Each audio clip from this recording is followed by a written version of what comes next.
আমার ক্যামেরাম্যান, আমার ছোট বাবা ক্যামেরাম্যান।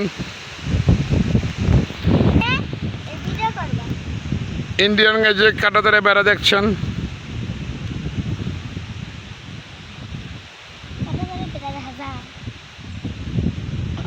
ইন্ডিয়ান পাহাড় বাড়িঘর।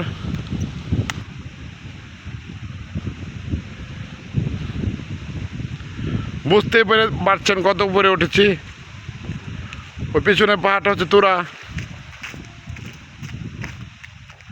মেঘে ঢাকা আছে পাহাড়টা, অন্ধকারাচ্ছন্ন তুরা। তারপরটা হচ্ছে মেঘালয়, আসাম, ইন্ডিয়ান ব্রিজ।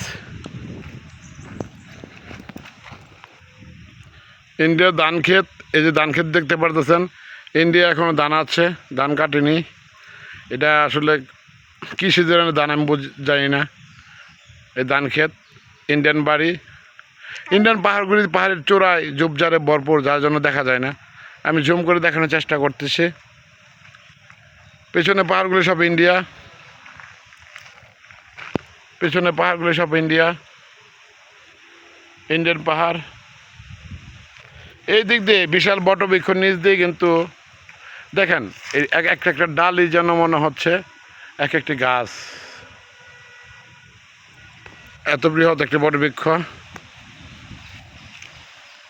বুঝতে পারছেন প্রিয় গার্লস। এই দিক দিয়ে একদম ইন্ডিয়া চলে যেতে পারবেন। আমি যতটুকু উঠেছি এতটুকু দ্রুত নামলেই ইন্ডিয়া চলে যাব। মাত্র 10 সেকেন্ড ব্যবধানে ইন্ডিয়া একদম চলে গেলাম। এই দিক দিয়ে কাঁটাতারে বেড়া নাই, অনায়াসে যেতে পারবেন। সাধারণত পানিহাটা চায়না মোড় এই দিক দিয়ে মনে হচ্ছে আমার মাদক কারবারিরা মাদক নিয়ে আসা যাওয়া করে।